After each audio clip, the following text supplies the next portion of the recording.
Welcome back to the Kyle Black Collection podcast. I'm your host, Brad, and if you joined us for episode 1, you know we laid some serious groundwork, defining what we mean by classical, modern, and contemporary art.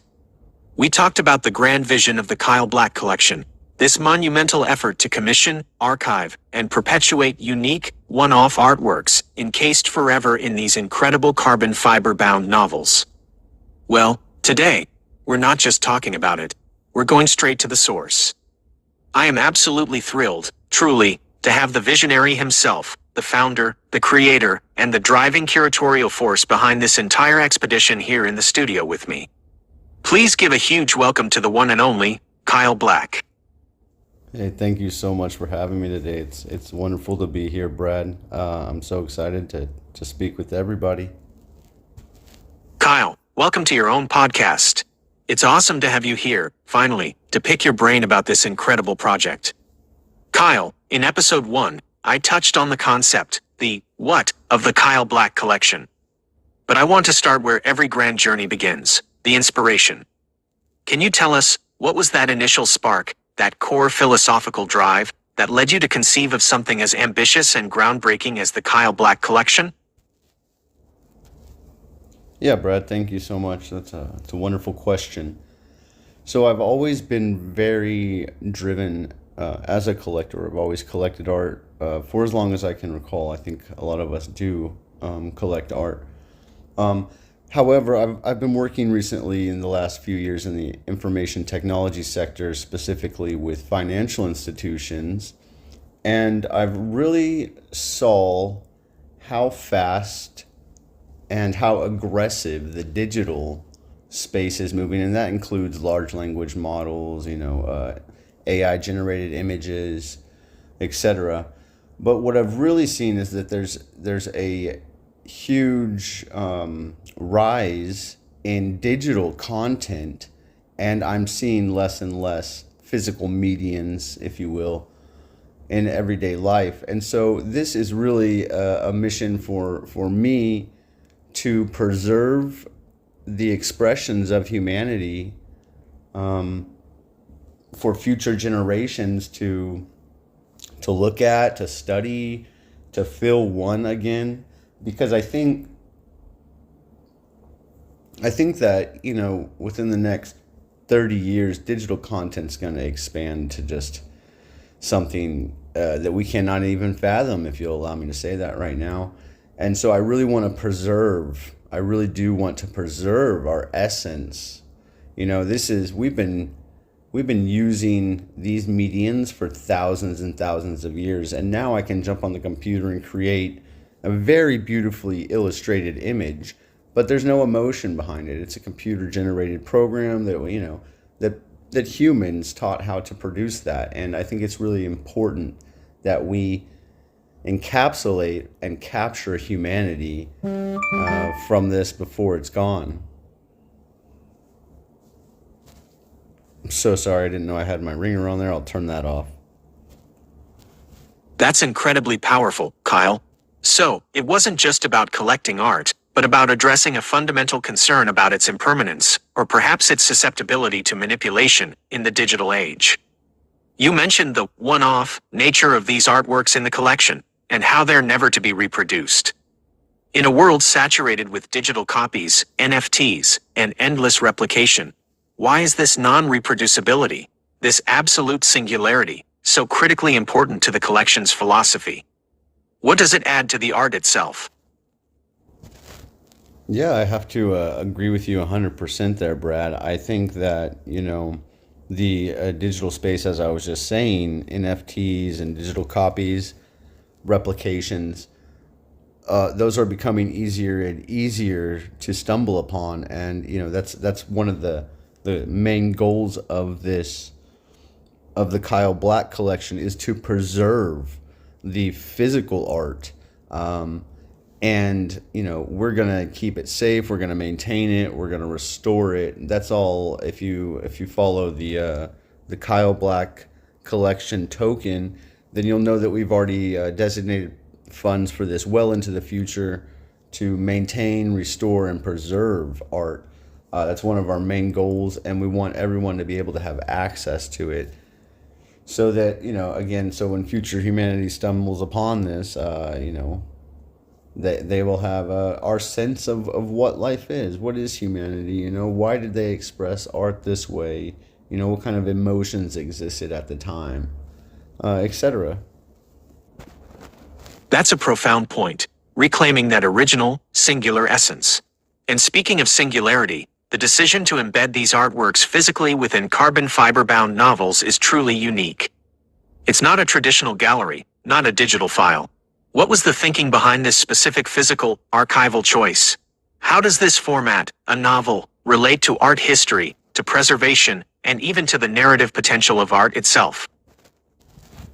Yeah, I think it's funny you bring up the carbon fiber bound. We're still working on that, prototypes for this.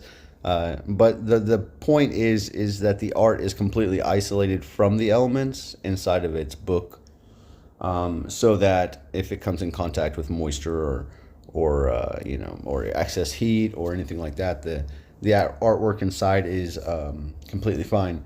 Yeah, they're all bound books. So the goal here is that this is the novel of life. This is the novels of our life, and so there's not going to be any reproductions of the books. They're just one-off books with the illustrations. Those are held in a very secure space, or a few across the world. And I think, not to speak too far ahead into the future, but I think when we get there, and the novels are completed, we are going to allow the community to have access to it in some sort of forms. So as well as that, as opening a few galleries around the world to allow everybody to come in and interact with the novels, the artwork itself, turn the pages, look at the different perspectives from the different geological, cultural perspectives. And I'm very excited. But, I think that the books themselves also are built to withstand time. And I think as an artist, I'm trying to express that even with the integration of technology and composites and new materials coming online all the time, we can still incorporate that into the art to make sure that it is perpetuated into the future and safe. So it's almost a new kind of sacred space for art, a contained universe within each book. Now, let's talk about the artists. The Kyle Black Collection is commissioning artists globally. That's a massive undertaking. Can you walk us through how you find and engage these artists from diverse cultures and backgrounds? And what's the collaborative process like when you present them with a specific prompt, like awaken? Yeah, it's super funny you bring that one up too, Brad. Today I was actually this morning having coffee working on the itinerary of the expedition. So essentially, my goal is to finish 20 novels, which each contain 20 pages. Each one's uniquely illustrated by 20 different artists of each novel, right? So that's about 400 pieces of art per year. And I'm going to try to attend 20 countries in 9 months, roughly, somewhere like that, and also capture the diverse culture and geological differences. So, I've got 4 phases, and this is all available on the Facebook or the website or Instagram, etc. But essentially, this morning I was going over, I think I'm going to spend about 7 days in each country.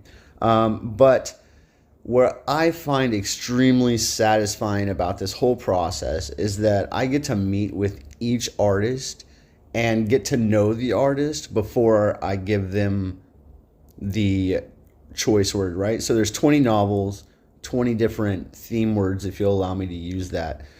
The first set in the novel really focuses on emotions, and then the second set, which is the next 20 books next year, not to speak too much into the future, is more about objects and etc.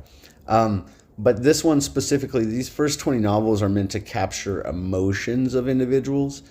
And so when I sat down with the artist and I get to have a coffee or a smoothie or a shot of whiskey and a cigarette, whatever the choice may be, I'm really able to see the artist emotional state at the time sorry, and make a decision about if I want to challenge them. Like maybe I meet a really happy artist. I just met a Chinese citizen. She is a beautiful soul, beautiful, beautiful, full of energy and positivity. And, I had the option to present her with a really big conflict and give her, an emotion such as anger or conflict, anger or hate or despair. But instead, I chose to give her a little bit lighter or something because I think that her mind personally couldn't have captured the darkness perspective because she lives in such a positive state. So that's kind of like how I'm going around, to different communities, introducing myself, meeting the communities, getting to know a few different artists. And then when I see an artist that I want in the collection, I grab them. I'm not ashamed from it. And then all the artists are rewarded with the Kyle Black collection tokens. So anybody that wants to perpetuate and expand the community of the Kyle Black collection, you can pick up the Kyle Black collection token on Uniswap, and all that information is on the website, of course, as well. But that, yeah, in a nutshell, that's kind of, the problems, I guess, some hurdles I also come upon are planning. I've got to plan 40 flights. I've got to plan 40 hotels, and I've got to meet thousands of people because some artists turn me down. So, which is completely understandable, but I have to, go find another one at that point. So yeah, not to ramble on here. Sorry about that. That's an intricate dance of discovery and intention. It sounds like you're not just commissioning art, but truly fostering unique creative partnerships. Now, in our last episode, we spent a good chunk of time dissecting classical, modern, and contemporary art. As a contemporary initiative, how do you see the Kyle Black collection interacting with or learning from these historical art traditions? Is there a sense of continuity, a respectful nod, or perhaps a deliberate disruption in how you approach art's legacy? Yeah, I think touching back to my earlier career in finance and information technology, advertising, marketing, etc., I've really seen how consumers look at things, which has given me a very interesting perspective towards this.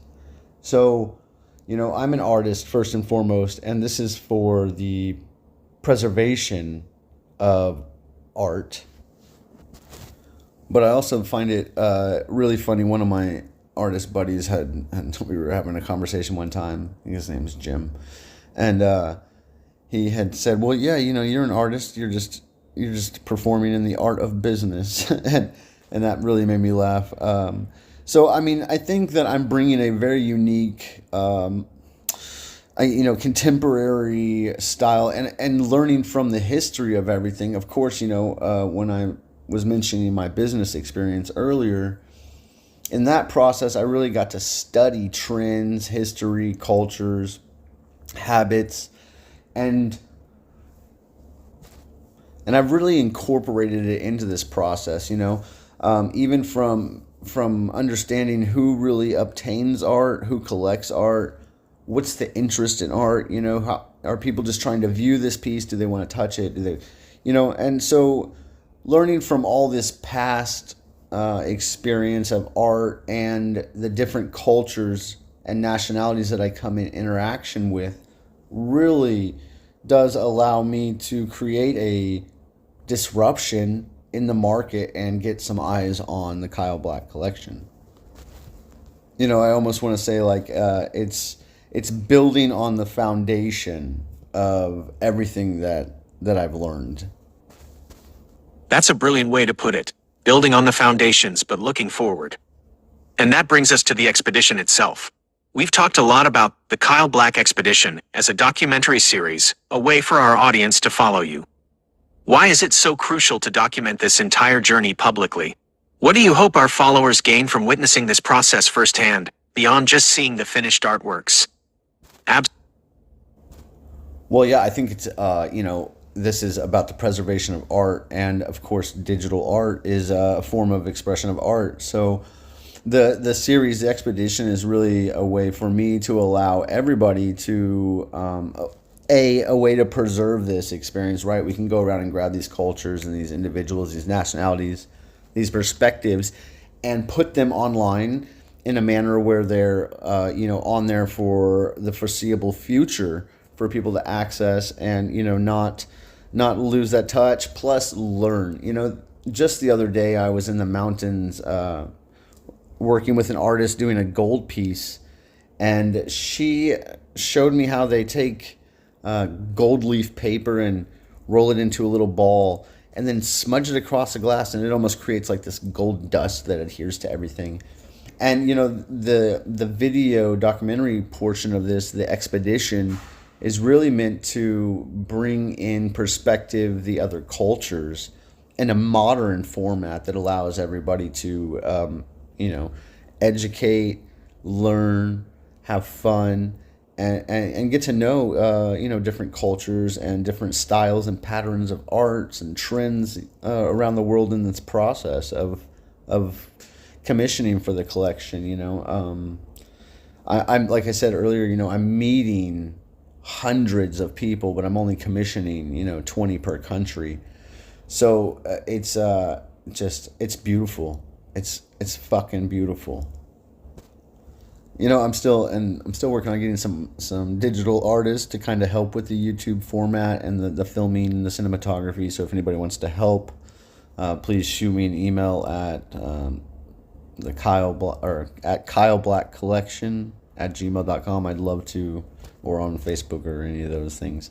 Love to get some help with editing the series. And also next, the expedition coming up, I'm trying to throw out a few teasers for you guys, so hopefully you're enjoying them.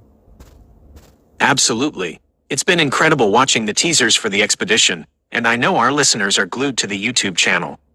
Looking ahead, Kyle, what's the ultimate aspiration for the Kyle Black Collection?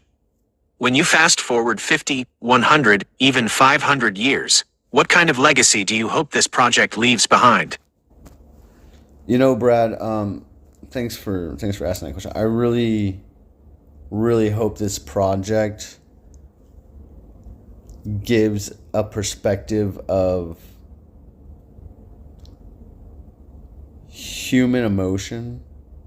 I hope that other people see this collection and can find commonality to produce love and compassion and unity and acceptance versus drawing negative emotions from the collection, such as war, hate, segregation. I really am a man who believes that we're all just humans here on Earth, and all these man-made laws and cultural structures are beautiful in essence. They're beautiful chapters to the story of life, the story of humanity. But at the same time, I think that they impede quite a bit on humans themselves exploring the world and voicing their expressions. So I hope that 50, 100, 200, whatever, 500 years from now, the project is still thriving. I hope the Kyle Black Collection is still thriving, and they're still adapting new artists and getting new artwork in the collection and perpetuating it for the next 2,000 years. A truly timeless legacy. Of course, a project of this scale and ambition can't be without its challenges. What have been some of the biggest hurdles you've encountered so far in bringing this vision to life? And on the flip side, what have been some of the most surprising or rewarding moments you didn't anticipate? Ooh, that's a great question, Brad. Let's see. I think some of the biggest hurdles, again, aside from transportation and lodging, which isn't bad, except for financial. Some countries like Singapore, the hotels are like 300 or 400 Singaporean dollars per night, equivalency US. So, but then on the other side, some of the countries are fairly cheaper, so that's a blessing. Hurdles, I think, getting the artist to kind of understand the concept when I meet them and we hang out and have coffee or whatever, before I give them the commissioning paper for their selected category, sometimes the artist states that they don't really understand what I'm trying. And also there's a language barrier, right? A lot of the countries I go to, the artists don't speak English. A lot of them do, but a lot of them don't. So, it's translating the word correctly is very important. And I think that one of the biggest hurdles is probably that aspect. Translating the word correctly. And an example is novel 1, Awakening. If I say awakening to an American, they might see it spiritually, but they might see it as somebody waking up from bed. Sorry. However, if I say that to somebody in China, I say awakening, they are probably going to envision some sort of spiritual awakening, some sort of a religious awakening. If I say it, in Sweden, they might also think that it might be to a volcano to explode, right? So getting the vernacular correct in the translation has been a very big hurdle, but showing, examples and stuff has been able to do that, get past that. Some of the pros, there's just too many pros. Learning about new cultures, interacting with new people and building new friends, creating collaborative art together, benefiting the community on education. I can just go on and on and on, to be completely honest with you. It's all extremely rewarding for me. This has been the single most enjoyable project I have ever done in my life. And everybody that I come in contact with in the art community is just fucking amazing. Every grand vision has its mountains to climb and unexpected valleys of beauty. Finally, Kyle, as the founder, as the visionary, what message would you like to convey to the aspiring artists out there who might dream of contributing to a project like this, to potential collectors who are intrigued by this unique archival format, and most importantly, to our incredible global audience who are following the Kyle Black expedition every step of the way? Well, I guess I would start off with, for anybody, any inspiring artists who want to be in the Kyle Black collection, novels or any other sort of way, can go to the website and send an email. If you do want to, try to get your artwork into the collection, we're more than happy to read emails at this point. Although nobody's tried to insert their pieces into the collection yet, so more than open to looking at new pieces to bring into the collection from the inspiring artist point. And maybe in the future we can throw some sort of like art camps or some sort of interaction like that to acquire new pieces outside the novels. It comes down to, when it comes down to collectors, at this point we're still curating the novels, but again, you can send us an email if it's really paramount. We're still curating all of the novels. Once the novels are done, I would like to allow collectors access. So we can talk about that one in the future, I think. It's a little bit too early to talk about from the collector's standpoint. But I'm always open up to a conversation. And again, if anybody really does want to help the project move forward, and collector, inspiring artist, or just listener today, if you guys want to help the project move forward, you can go to the website, kyleblackcollection.com. Also on the website, there's an area for the TKBC token. And that's really the way that we ask everybody to contribute and help the project at this point. It allows us to perpetuate the Kyle Black collection into the future at minimum 50, 30, 100, 150 years by using blockchain in this. So if you do want to contribute in any sort of way, please check out the Kyle Black collection token. It's an Ethereum-based token on Uniswap. And to all of everybody that is tuned into the expedition, the collection, and this podcast specifically, I am so appreciative of how nice you guys have been, how welcoming Everybody has been around the world. And if you know any artist, ask them to write the Kyle Black collection. I would love to meet them and see if their artwork would be good for the collection. And I am so excited about everybody being involved. You guys have been a huge benefit to the whole project, the inputs, the design, which is fun, right? I just want to add one more thing real quick. Designing these books has been so fun because I get to work with artists designing the books. And so we're like artists designing a book, and it's just kind of funny. But yeah, Brad, I truly, I appreciate you guys having me here in the studio today. I really do. Thank you guys so much. And again, listeners, followers, contributors, artists, everybody out there, I love you guys so much. I know it sounds kind of quirky and crappy, but I like to share the love. We all got love in us, and I like to let mine shine. Kyle, thank you so much for your time, your insights, and for sharing the incredible depth of the Kyle Black collection with us today. This has been a truly illuminating conversation, and I know our listeners will have gained so much from hearing directly from you. And to all of you, our amazing listeners, thank you for joining us for episode 2 of the Kyle Black Collection podcast. Thank you. This conversation with Kyle truly sets the stage for the incredible journey ahead. Make sure you subscribe to this podcast wherever you get your audio, leave us a review, and absolutely head over to The Kyle Black Expedition on YouTube to see the visual documentary of this astounding project. Until next time, keep those creative sparks alive, and we'll talk to you soon. Take care.